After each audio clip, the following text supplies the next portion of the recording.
Alô galera do YouTube, né? Estamos aqui no meu canal, né?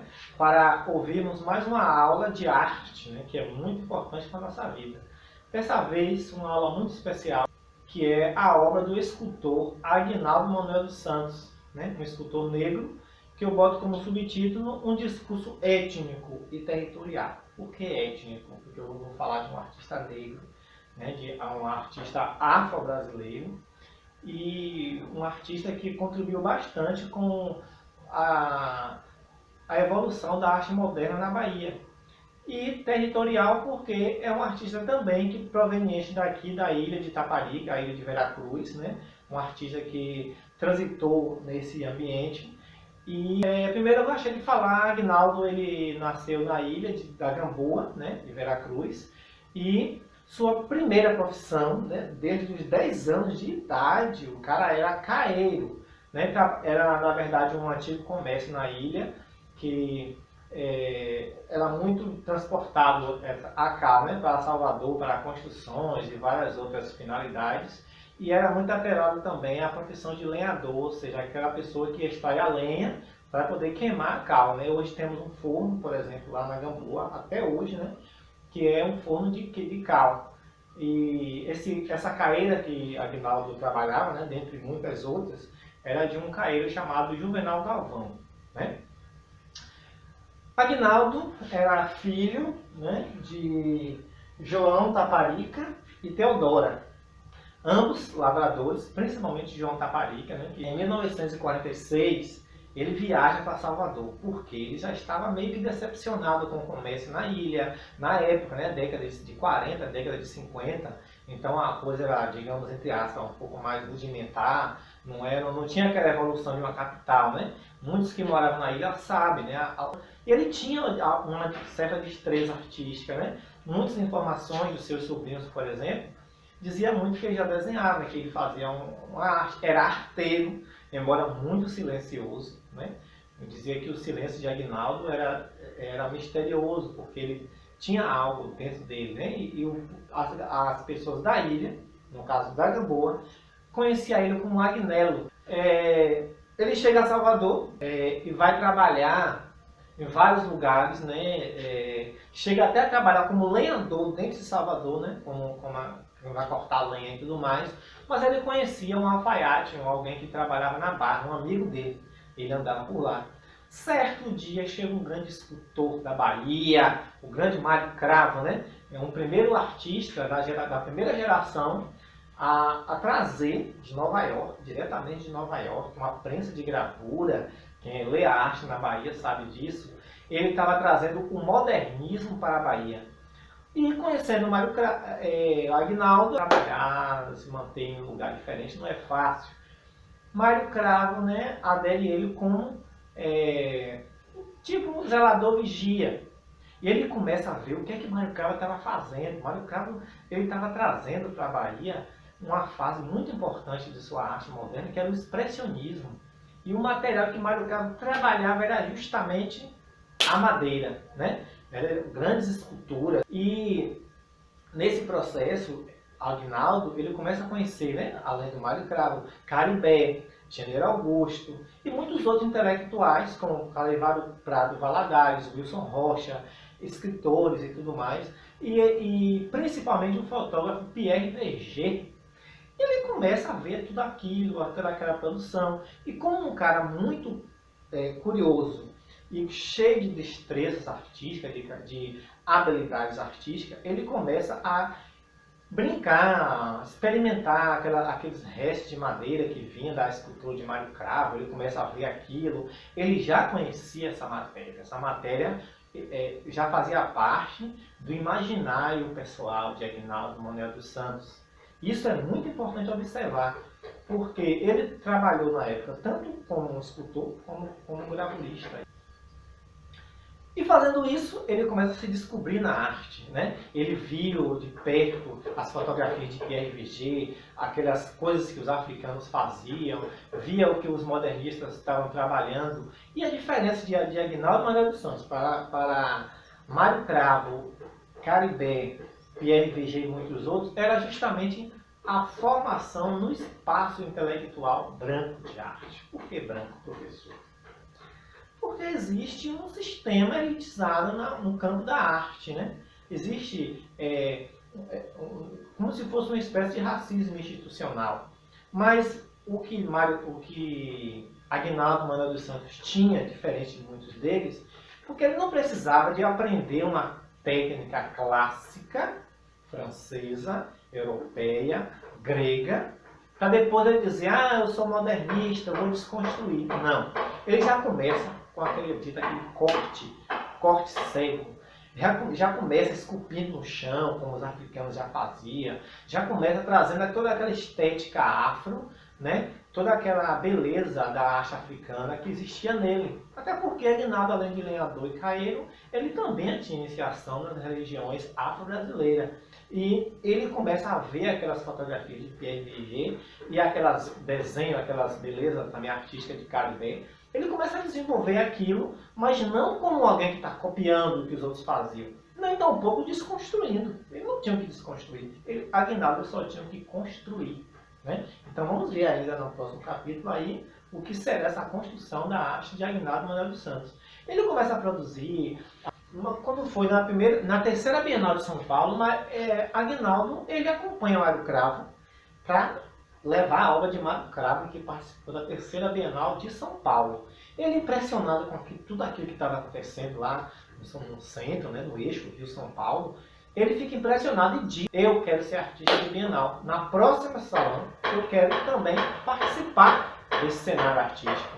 E aí, com certeza, 2 anos depois, que é a Bienal de 2 anos, ele vem participando da 4ª Bienal de São Paulo, que foi justamente no ano de 1957. Veja que no início da década de 50 ele vai para Salvador. Ele começa a desenvolver tudo aquilo no intervalo de 10 anos, mas porque ele portava dentro dele uma espécie de... Não era bem um empirismo artístico, né? Apenas isso, mas uma natureza artística muito visceral, né? Como se ele imprimisse nele uma negritude cultural, uma etnicidade e os traços rústicos que para os brancos europeus ele vê isso como se fosse um primitivismo que alguém está experimentando. Mas aquele que não está simplesmente experimentando, mas está vivenciando, é um nato modernista, né? Naquela busca artística de Picasso, né? Pablo Picasso, que buscou a escultura africana, mas é diferente em Aguinaldo. Aguinaldo ele não foi buscar como alguém que está indo ver o primitivo lá e ele está copiando cá. É diferente porque Aguinaldo ele foi um modernista vivo. Ele começa a participar da Petite Galerie, né? Que é uma galeria que tinha no Rio de Janeiro, que foi muito importante para a divulgação e venda também, que Aguinaldo ele entrou no mercado de arte. Ele vendia seus trabalhos, bastante trabalhos seus, em grandes galerias de arte. Quem muito divulgou a obra dele foi a Galeria Oxumaré na Bahia e a Galeria Ambiente, lá em São Paulo. A Galeria Oxumaré, ela foi uma das galerias mais importantes da primeira geração de arte moderna, né? Ganhando um espaço nele, né? Chamavam ele, né? Roberto Compausta dizia que ele era um denso arcaísta, né? E ele ganha prêmio também de cultura negra no Senegal, com a obra Rei. E é importantíssimo destacar que ele era também chamado de Rei, Príncipe de Houses, né? Talvez depois desse prêmio ele ganhou esse nome de Príncipe de Houses. Depois Aguinaldo rompe, né, com o ateliê de Mário Cravo, cria o ateliê dele lá no Rio Vermelho e os sobrinhos dele mesmo falavam comigo, olha, professor, eram muitas esculturas que ele produzia e jogava no caminhão e os galeristas chamavam ele, olha, vendeu uma, vou mandar mais outra. Mas às vezes ele vendia as obras deles baratas, às vezes caras, existiam crises financeiras. A gente sabe que nós estamos falando de um artista de origem muito, mas muito humilde, né? Na época, até hoje em dia às vezes, mas na época as famílias na ilha às vezes passavam por processos complicados, né? No sentido de vulnerabilidade social. E Aguinaldo ele vivia meio que isso também. Tanto foi que ainda depois de extremo grande artista, segundo Valadares, né, Clarivaldo Prado Valadares, ele chegou a voltar a trabalhar com carvão, com lenha, porque às vezes a condição não era as mesmas. Quando chega no ano de 1963, vejam, década de 50, 63, 10 anos de arte ele teve a oportunidade, já ganhou tanta proporção. Aguinaldo morre com doença de Chagas, né? Que é, para quem não sabe, é doença é proveniente de um barbeiro que pica a pessoa e durante muito tempo a pessoa vai sentir o efeito. Mas ainda depois as obras dele foram ganhando proporções internacionais, foi para a França, para muitos outros países, ganhando prêmio, ganhando destaque num cenário internacional da arte moderna, né? Visto como um dos grandes estrelas do modernismo baiano. Vamos ao próximo bloco. Agora vamos falar sobre as características das obras, né, de Aguinaldo Manuel dos Santos.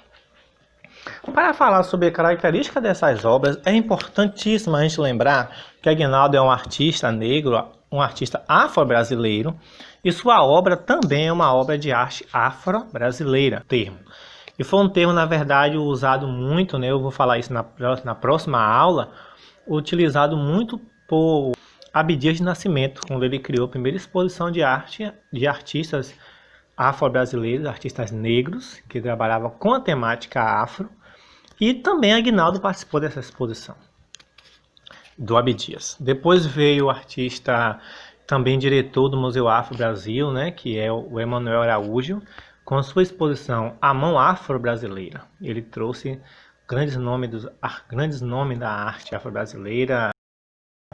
E aí existiam várias produções ditas como um período mais primitivo da arte afro-brasileira, que era os ex-votos que eram usados nas igrejas, alguns santos, por exemplo, o início algumas imagens sacras, né, a estética muito semelhante à arte africana, as carrancas, né, que muito influenciou Aguinaldo. Daí vem a arte de Aguinaldo. Então, saber que o artista afro-brasileiro ele se inspira na estética africana. O que é a estética africana? Então, nessas obras, ele traziam algumas características muito semelhantes também na arte africana, embora com suas peculiaridades. Existia uma certa rigidez, né, na obra de Aguinaldo. As obras não tinham muito movimento, as pernas geralmente eram mais flexibilizadas, como na maioria das esculturas africanas.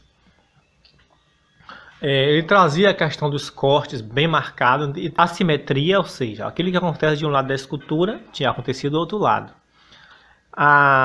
O uso da madeira como suporte quase radical, tanto na arte africana quanto na obra de arte afro de Aguinaldo Manuel dos Santos, e a questão da presença das formas geométricas, ainda que de maneira mais estilizada, não ser uma geometria rígida. Mas a gente vê em outros artistas afro-brasileiros também simetria e geometria de uma maneira mais rígida. Mas além de tudo isso, ele tinha aquela referência popular, como estamos vendo aí na imagem, traz uma arte que tem um aspecto africano, né?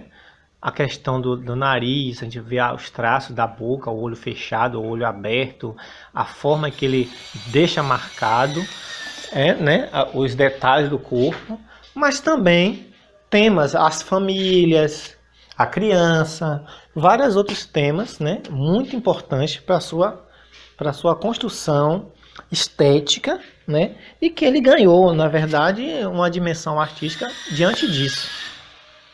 Que na maioria das vezes não são, os artistas negros, ainda que eles atinjam uma dimensão artística, um nome, mas ainda eu observei que ainda há uma restrição. E hoje ter uma obra de arte de Aguinaldo é uma relíquia, né? Você tem uma relíquia, porque a maioria foram vendidas, quase ninguém tem uma obra mais.